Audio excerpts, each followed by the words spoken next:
Good morning, students and staff. It's a fine day here at Dreyfus School of the Arts. I'm Leanne Desai here with Finn Carmen, wishing you a whimsical Wednesday. But before we roll that joyful intro, we have some Dreyfus students here to recite the preamble to the Declaration of Independence. Take it away. We hold these truths to be self-evident that all men are created equal, that they are endowed by the Creator with certain unalienable rights, that among these are life, liberty, and the pursuit of happiness. That to secure these rights, governments are instituted among men, deriving their just powers from the consent of the governed.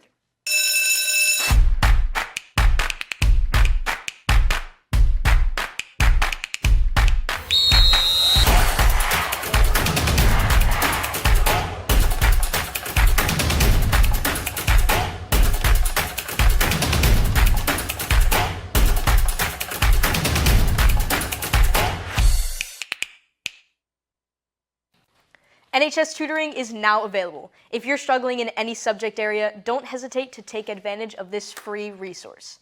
NHS tutors are ready to help you. Just identify your struggles and the NHS will match you with a tutor. Scan the QR code on screen to sign up. Today, during lunch, there will be a mini jazz performance outside of the cafeteria. Make sure to check it out and listen to some nice tunes while eating your food. I know I'm gonna go watch and see my best friend Daniel. During lunch in the cafeteria, the Women's League voter registration drive will be held. If you are interested, head to the cafeteria to check it out. In arts news, seed submissions are due October 3rd. Submit using the QR code on screen. Seeds accepts multiple medias of art, so it's worth it to submit some of your art to be featured in a literary magazine. I will definitely be submitting a piece of this submission to get my NHS hours. In addition, the Digital Fall Arts Exhibition is being held in Buildings 9 and 2 tonight. The event starts at 5 p.m. and goes to 6:30. Make sure to be there to support Dreyfus's incredible artists. I'll be there drooling over some artwork by the amazing Eddie Foster, looking like a deranged fan. In club news, there will be an important science fair meeting at the beginning of lunch this Friday in Mr. Anand's room. Please arrive right at the beginning of lunch. Speaking of clubs, Club Rush is also this Friday, and we actually have an insight into the Video Game Association here on campus. So my gamers, eyes up. Do you like adventure games? Games where you're on the edge of your seat? Games where the last second means so much can happen? Or maybe calmer games like Animal Crossing? We have it all at VGA. Join us in Mr. Rosansky's room, number 3107, for a fun place to relax and enjoy some games. Or just a place to enjoy your lunch and meet new friends. That's room 3107, every other Wednesday, starting the 24th.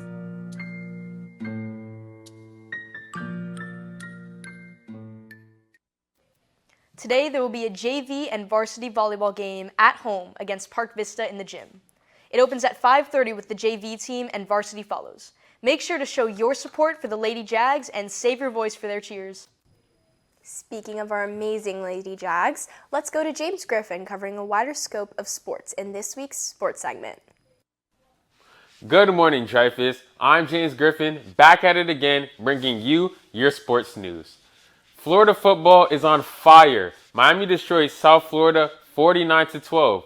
Carson Beck was on point with over 300 yards and 3 touchdowns.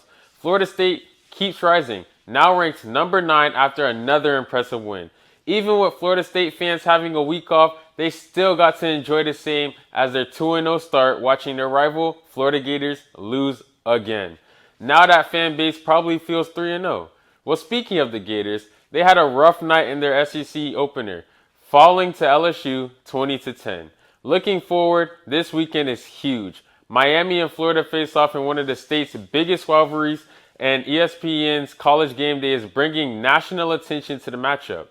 Florida State also plays at home, taking on Kent State as they look to stay near the top of the rankings. Florida football is heating up, and it's only September. Make sure to tune in to your favorite team. I'm James Griffin, and now back to the anchors. National Hispanic Heritage Week was established in 1968 by President Lyndon Johnson, and in 1988, President Reagan extended it into a full month.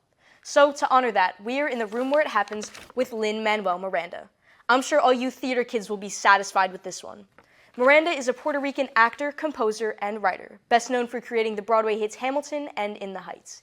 He's currently hard at work, adapting the novel The Warriors into a concept album with his right-hand woman, Elisa Davis. On September 22nd in Meyer Hall during lunch, FPL and Next Era will be here to talk about career and possible paths that our students can take. The FPL board members who will speak and offer a Q&A, NHS and SHS and LHHC hours are also available. So please sign up using the RSVP with the QR code on screen. Furthermore, college boot camps have been held during school to help students with all things apps. So dial in, seniors, and listen to a video with more information.